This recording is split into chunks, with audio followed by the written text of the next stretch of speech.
Hello, everyone. I'm back with another episode of the Kingdom Minded Podcast. I'm your host, Pastor Shane Blackledge, and today I am doing an interview with our guest speaker. His name is Samuel Bartolatto, and he actually lives here in Hualien, Taiwan, and he works and runs the Agape House ministry that is here. That is the first of its kind drug and alcohol rehabilitation center, but there's so much more to the Agape House than just that. That's how it started. It seems like it's continuously branching out. This is an amazing and incredible ministry here in Taiwan that's impacting and changing lives, and he's here to share his story and his testimony to you. And so I'm just truly blessed that I even have the opportunity to be here in Taiwan, that I have the opportunity to be here at the Agape House with Samuel. And so he's going to go ahead and share his testimony. And Samuel, just thank you very much for taking the time to do this.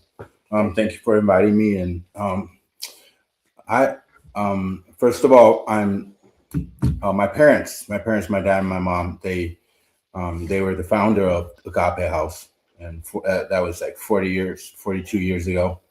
And so I can say I'm the only kid in Taiwan that was raised and brought up in a rehab center. Probably the only one that have this kind of background. So I was born in Hualien, and then right after my mom left the hospital, we lived in Agape House. So I had 17 years of my childhood in Agape House, from from 1 year old all the way to 17 years old. So that's a very special and quite different background I have. So from that, it's funny because like people always ask me like, how is it, growing up in a rehab center?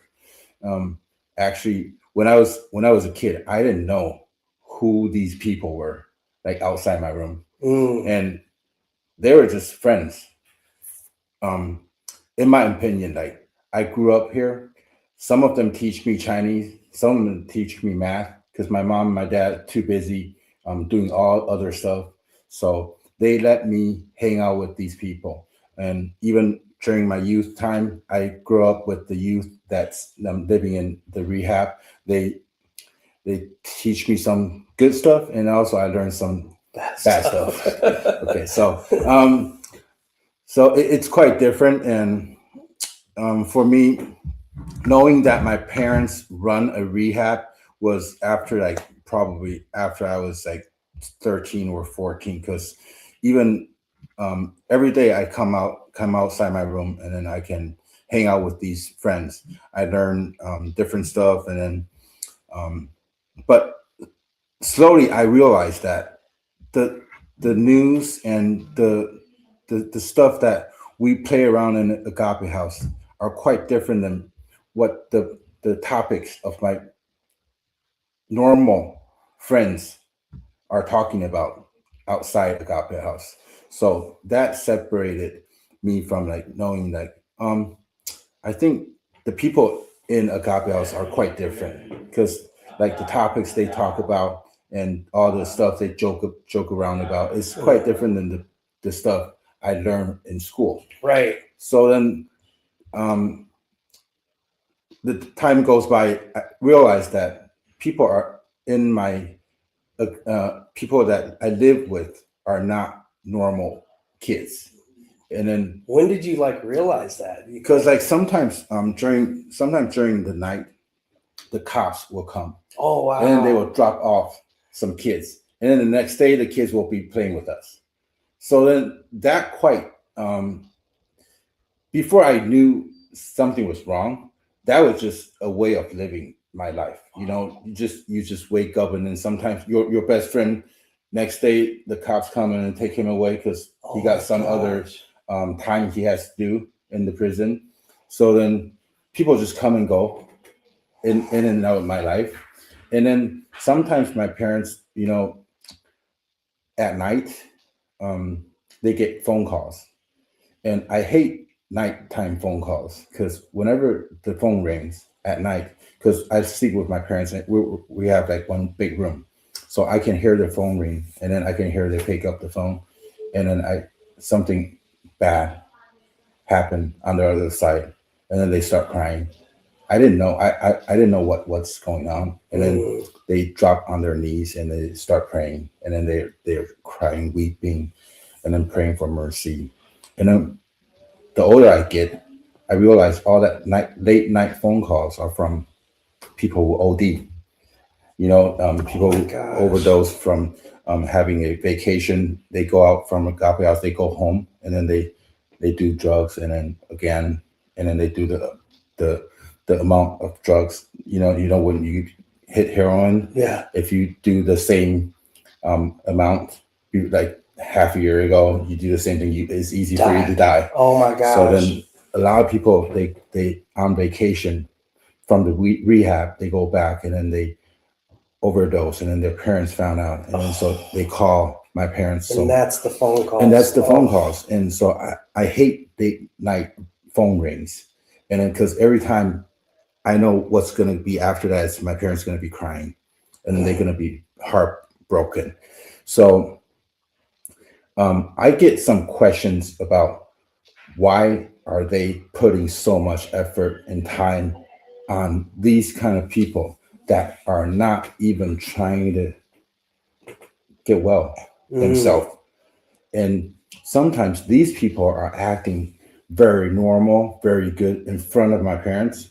And I see them, on the other hand, inside the dorms, they talking, they joking around, and it's two different people. So then I have a lot of anger towards why are my parents willing to let them lie to them?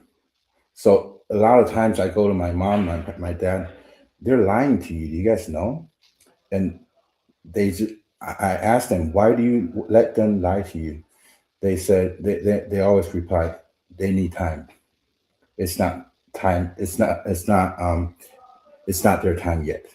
We need to give them more time. So that was when I was a kid. I hated because like every day, during dinner, during lunch, and they come to school, pick me up. We go to the restaurant, and they always talk about other people's lives and the ministry. So I was raised in this kind of atmosphere, and my life was little when they have so many other lives that they have to care about. Yeah. So I didn't like it. But in the other hand, I was enjoying having a good time with these kids inside the Agape House. So I'm a only son, only kid, but I wasn't ever bored because I had so many friends at the ministry. So during my time, I grew up, and then they started to look at my life more and more because of my parents are like the founder, my dad's the pastor, so they um over they like um I need to act more straight, or because of not who I am but because of who they are. Yeah. So I need to live a life. You're a pastor's kid. I'm a pastor kid, and so I have to live a life that reflects that, and then to show that I'm a good kid. So then, whenever they go to teach other people won't have anything to say about their son. So there's a lot of pressure on it's a lot of pressure, my gosh. and so I didn't like this kind of background. So I try to leave, and then I think it was when I was 17, I went to the other side of Taiwan to go to a middle school and a high school there. And after that, I came back to Hualien, and I had my own restaurant. I didn't want anything to do with this ministry because. So did you end up going to high school then? I went to high school. Graduate? Yeah, graduated of high school, and then came back to Hualien and finished college, and opened a restaurant. And I didn't want anything to do with this ministry because because there's too much drama and it's too much bad news happening in this music. Of course, there's good news, but more bad news than good news during my childhood. So I didn't like it.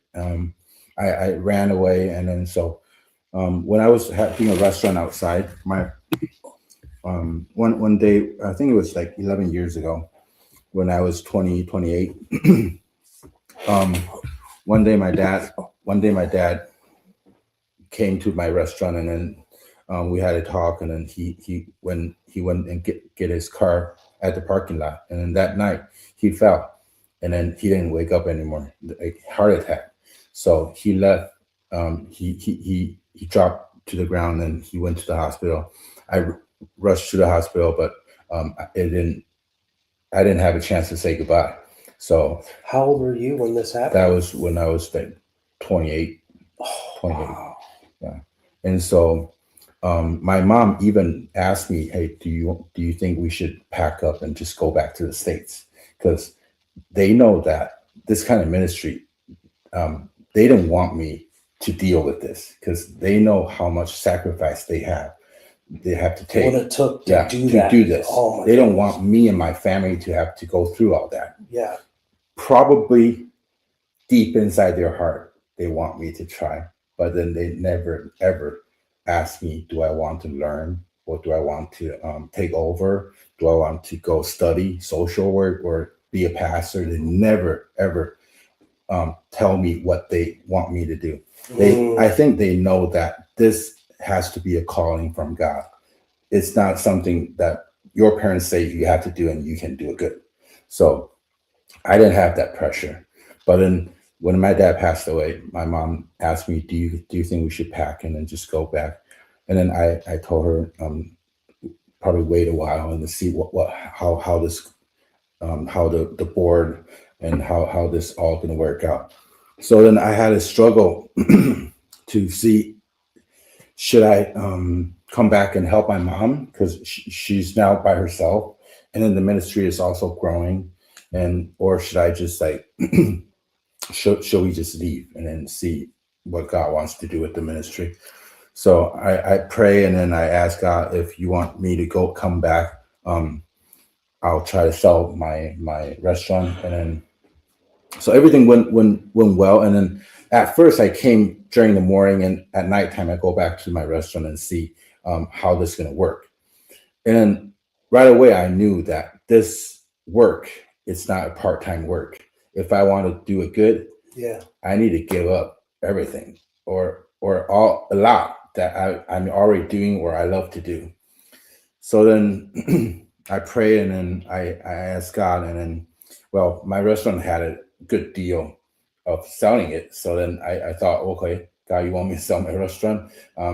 It was a good price, so I sold it. And then I came back, and right away, actually, I was sitting in, every day I come and I sit in the office. I wasn't like a big manager or anything that time. I was just like a kid that comes back and is trying to learn.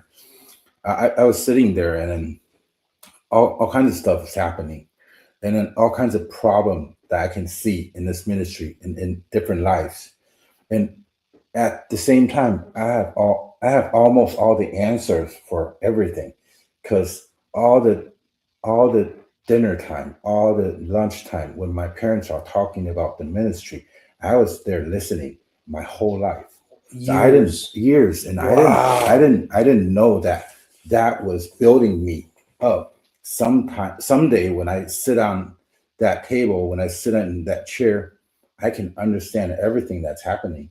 So when I was sitting there, I realized that I knew almost all the ways of making this ministry better and helping other, and because of all the background, all the background knowledge, and that made me understood why I was raised and brought up in this ministry.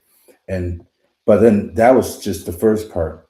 But then I was still struggling, because I knew I need to give up a lot to do this the right way. And everything went okay until um, until one I think it was like 8 years ago. Um, this youth halfway house we have, it's called Victory Song Garden, and had a fire, and so the second floor burned out, Oh, wow. and my mom had choked by the Smoke. smoke. So she went to the hospital for 2 weeks, Oh my and so gosh. nobody was taking care of the. Everybody's looking at me like, okay, so what now? But I wasn't, like, I was nobody at that time. But then when everybody looks at you and so like, hey Samuel, it's your time, it's your turn. So what now? How are we gonna do this? How, like, every day there's like newspaper, like all um, these people are coming and the government's coming to care about what happened, and we need somebody to stand out and to talk for the ministry. And so that fire actually had a lot of thing to do with me knowing my position in this ministry. So I stood up and I started talking as the leader of this ministry, and that was 8 years ago. And that brought me to the front line of doing what God wants me to do. And at that time, I started to pray different. I pray that God, you let me. I was born in this family. I didn't Right. choose to, Right. and in all this background and all this childhood, I didn't choose to. You put it in me. You put it in my life, and now I can understand the reason of why everything is happening. And if I know, if I want to do what you want me to do, I need to let go, and then I need to say, I am willing for you to come and be the way, and let me know what's next. So To be guided because by the nobody Holy is Spirit. guiding me. Yeah. Nobody's guiding me. My Yeah. mom's in the hospital, my dad's passed away. Nobody will ever tell me what's next and how to do it. So then I needed to be guided by God. And that's actually every time my parents pray and they were um, discussing any situation that happened in Agape House, they always bring God into the answer and ask God how they're gonna do this. So then I knew if God led them from 0 to 20 some years, if I'm gonna take this from 20 some years to the 40 some year, I need to have the same guidance, Yeah. or else it's not It's not going to gonna work. work. It's not going to grow the same way. So then I think that's the first part of me having my life coming back to Agape House, and then willing to let God guide me. And now, so, but now we have different, different, um, different problems, because now Agape House are doing pretty good. The government put in more money for us to go and to have like more opportunity to work with the government. But then it's actually another danger part, is because if you take a lot of money from the government, sometimes they control. They want you to turn left, you have to turn left. You can't do Right. what you think is right. So now the the hard part is staying still and going the direction that God wants you to go, even though the government are not paying for that direction. But you have to stand still and then know that that's the way the Bible teach, not the government, not the professional, because there's a lot of professional starting to come out saying how people um, should learn to get off drugs, and they need medication, they need um, this way. But we know, like, in our teaching, um, on God's the only way of getting a life recover. Of course, we need doctors to get our, the outside Counselors and counselor out therapists. Yeah. there. But then the the main way of having a life to return from the dark to a normal life. It's finding the creator of the life. You need that. You need that power. You need that way of bringing back different lives to God, to the normal lives. Yeah. Mm. That's amazing. So that's a little about my background and how I grew up in this ministry and how things working now. And so it's my 11th year working here And you work here full time. full time. Yeah. Wow. And now you have a child. Yeah, and his name is Aiden, and he's 5. He's 5, and it's quite different because I didn't want him to have the same background I have. Right. I knew I had to go through a lot. Actually, I learned too much, too young. That wasn't supposed to for that kind of age to understand all kinds of stuff and listen to all kinds of different topics that a young kid shouldn't listen to. Yeah. You know, so did that hurt So me? you grew up early. Yeah. Did that hurt? Of course it hurt. It makes me did want to try different stuff during the when I was youth, and when I leave Agape House to my high school years and stuff. I did try different stuff because all that stuff I heard I long time ago. I was grow up listening to all kinds of stuff. So then that sure affect me a lot when I was in my teenage time. Yeah.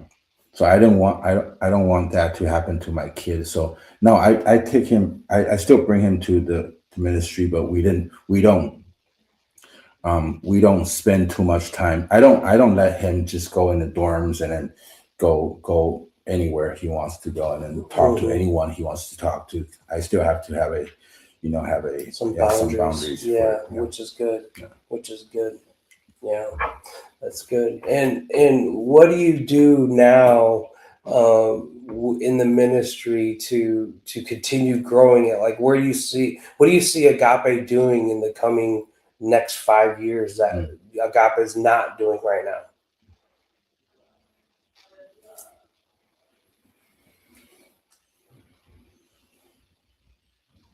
I think we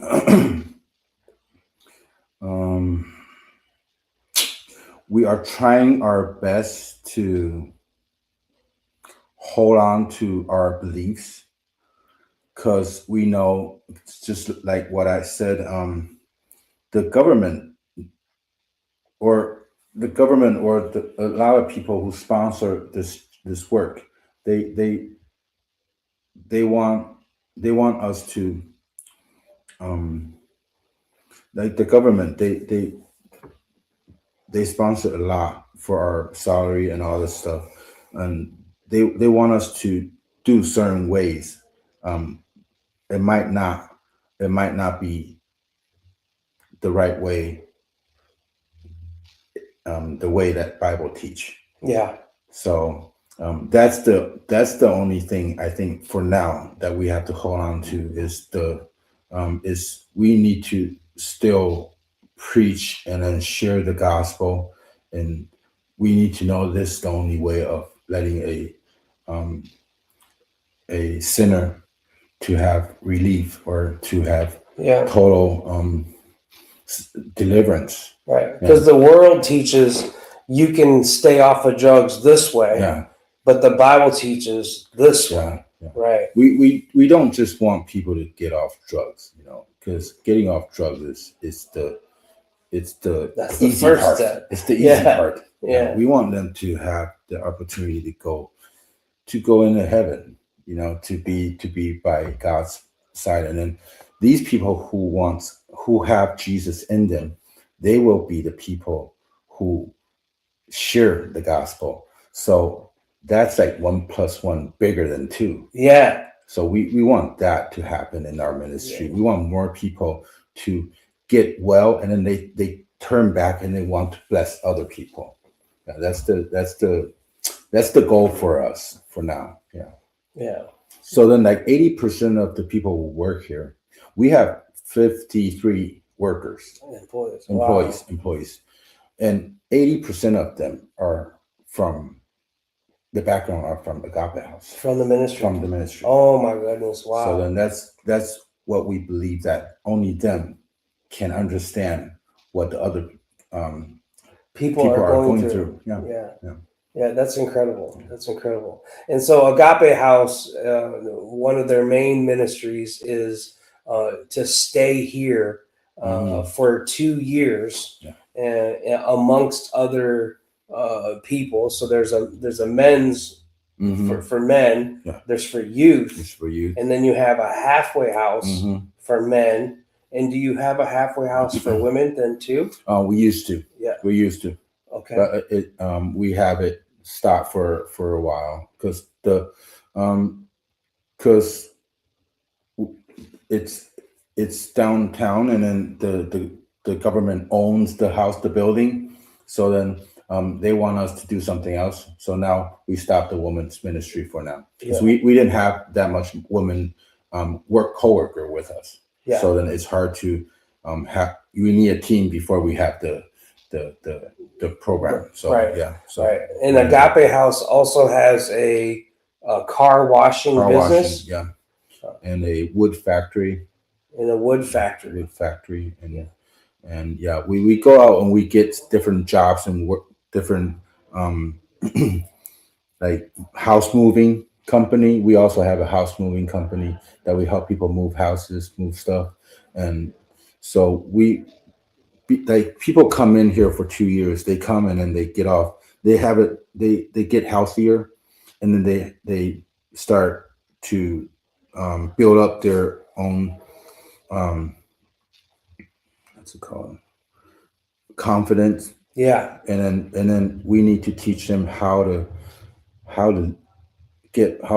earn like how to stay alive when after they come out Agape House, how to find a job, what kind of job they want, what kind of job is good for them. So we open different companies, not because of the companies are going to make money, because the owner outside, they don't understand our people. So whenever they use our people for work, sometimes when they talk, if they don't talk the right language, the right tone, our people will, like the people here, it's easy for them to just, screw it, I don't want to do this anymore. Get upset and then just let go. So then, because of the people outside, the companies outside, they don't understand them, and we understand them. So we want to give them jobs. So we want to be their boss. So it's easier for them to give them more time, more opportunity, more chance. Yeah. So that's the reason why we open a car wash. We have a moving company. We have like different companies in Hualien. Because it's easier for them to stand up and then try this kind of path, try the right path. Yeah. That's amazing. And you were sharing earlier that there's different levels of Bible teaching during the 2 years. Yes. And so the 2-year time period, so you have it kind of laid out that they have to kind of reach these certain goals before they graduate. Yes. And so then is there a graduation then after the 2 years? They can either choose to stay or to be or to go to the halfway house. And we don't have a graduation, but we have social work that plan, like after Agape House, do they have to rent a house? Do they have to buy a car? Where do they want to go? We have all that planned out and help them start planning their lives after Agape House, after the rehab. Yeah. And then let them go out, try it. But then we contact them like every week. We still have a meeting. We want them to come back to our church or the church outside. So then we know what they're doing and how they're doing. So then that connection will be still on us and them. And so anything that happened, we want them to find the right way of dealing with pressure, dealing with sadness, because life's gonna be tons of struggles, even though you're a Christian, or even though you've been through this whole program, there's still going to be problems in your lives that you need to find the answer to. And we want you to choose the right way of dealing with problems and pressure after you've been through our program. Yeah. Yeah. So also with this Agape House, and then the 2 years, you've seen, because this is a 41-year ministry. Mm-hmm. So you've learned mistakes, Mm-hmm. and then you've learned what's good, Mm-hmm. and what's most important is what do you do with your life after Agape House? Yeah. And you were talking and sharing with me earlier about the importance of getting connected to the local church, because people that come here to Agape House, they're not all from Wallin, right? No, They're from different cities. Yeah. We want we have different. It's been 41 years. There's a lot of people that come through our program, and then they go to Bible school, and they open their own church. Wow. Not just Hualien, but all over Taiwan. So then those are the church that we want to have connection with, because all those pastors that go through rehab, not just Agape House, but different rehab in Taiwan, that's Christian based rehab. We have connection with them. So then when this person go through our program, they go back to Taipei or different city. Yeah. We contact that city, and then we contact the special church that the pastor knows about our brothers, knows about their background. The background. Yes. So then they can be accepted in that church. They feel comfortable to go to that church, because the pastor probably was a drug addict before, and so they understand how they're going through. Yeah, so that kind of connection, we want more of that connection in Taiwan. Yeah. So do you remember like these youth that you were playing with and stuff like that, getting dropped off by the police? Like, do you have any connections with any of the youth from way back then as you were growing up? Yeah, actually I do. Because Facebook came out, Oh yeah. So we can search different people online, but a lot of them passed away, and a lot of them turned into be adult addicts. Yeah, and it's sad, because you used to grow up with them, and then you see bad stuff happening, because they only come for, I don't know, a year, 2 years. Yeah.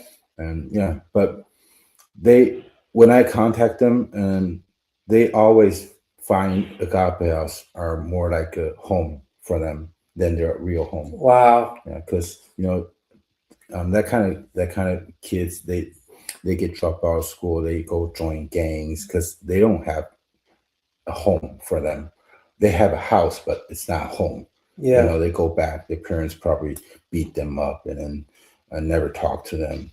So then they find their other groups outside to be comfortable with, and that's why they leave home, and then they do bad stuff, and it gets sent to Agape House. So then Agape House let them have it like more home like for them. So now whenever they come, they actually come back once in a while. They come back to Agape House to see me and my mom, and then it's more like a family for them, us, than their own family. Yeah, that's good. I've heard many stories since I've been here, just in a few days, of people that were in the Agape House and they turned out to be realtors. They turned out to be business owners. I heard today that people that came through the ministry went to Bible college and then became pastors. Yeah. And so we are seeing the fruit of the labor. And sometimes the very hard things in life you see, but you also get to see the good things, and that's people's lives are being transformed. People are being changed. It's hard because it's God is doing work. God is working in different lives, but sometimes, just like what my parents always tells me, they need time. Sometimes you want to see the fruit Yeah, like right right away, away. but it's not Yes. going to happen that Yeah. way. You know, sometimes you're gonna feel sad. You're gonna see frustration. You have to deal with all that. These people are going to drop and are going to come back up, drop again, come back up again. You know, you have to be faithful to God. You have to believe God will do His work someday, sometime, and before that, you have to wipe your own tears out. You know, Yeah. sometimes it's Yeah. hard for you to be with someone and telling them what to do, and they're not going to do it right, and then Yeah. you know they know the answer, you know the answer, but he's not going to follow the rules, and it's just hard. It's just a long journey to be with someone and to recover. You know, so you need to have your eyes on God for the hope. Yeah. Yeah. Now, I know in the United States, there's a statistic that for those people that are drug addiction or alcoholism Mm, that go to a 30-day treatment mm, and go and get back out, only 5%, mm. if that, That's pretty big. That's pretty high. will actually stay sober. Proper. Yeah. And I know, like, for people in prison right now, the rate of going back is 75%. Mm, And then if you stay in rehab for 90 days, mm, that percentage can go up to mm. like 10%. But there's some statistics that are showing from 12 months to 14 months Mm, in a discipleship program mm, like Teen Challenge in the mm, United States is an 85% success rate. mm. Why do you think that is so successful? Is that, do you see that type of rate with Agape? Yeah. You do. You stay, the longer you stay, the longer you can be clean, be Yeah. sober. Yeah. And I think that's because you just you get feed more. You get Yeah. feed, you get strong. You get strong, you fight. Yeah. You can fight bigger problems. If you don't if you don't get feed, you're weak. Yeah. And if you're weak, so what's the weak and strong? It's your spirit. If you have a strong spirit, then you know you're still going to have trouble. You're still going to have Right. fights, but you're ready. And then we want them to. We want every one of them when they leave Agape House, they have to take God with them because human, we are busy doing our stuff. Whenever they need help, we want them to look for help from the heaven, from God, and that way, when they try to find help from God, we believe that God will help them, and we want that to be a habit for them the rest of their lives. So then, when they go out, we want a church for them. We want them to have a Christian lifestyle, Yeah. and that will longer their time of going back to drugs and alcohol. Yeah. Wow. Out of the people that work at Agape House, who here has been here the longest? The besides, of course, Annie, who's been here the longest? Maybe with her. I think there's like 3 or 4 coworkers that've been here over 25 years. Wow. Wow. It's like probably their first job. Really? Yeah. Probably their first job besides selling drugs, you know. Yeah. Yeah. Yeah. That's incredible. That's so cool and amazing. Well, Samuel, thank you very much for taking the time to be interviewed, to talk about Agape House. It's truly a blessing. Thank you for having us here to visit your place here. Thank you for having us going to the prisons. And just it's just been amazing few days that I've been here in Wallin, and I'm so grateful that I was connected with you and with your mother and with this ministry because really this is God's work here, happening, and it was God's will for Agape House to stay flourishing and growing. And if God's in it, it will grow. If God's in it, it will keep going. And I see how God was grooming you your whole life. He was grooming you for this time now. And I truly believe that, man, the best is yet to come. Amen. Yeah. Amen. Thank you. So Thank you guys for coming. Yes. I had a great time. All right. God bless you guys. Thank you.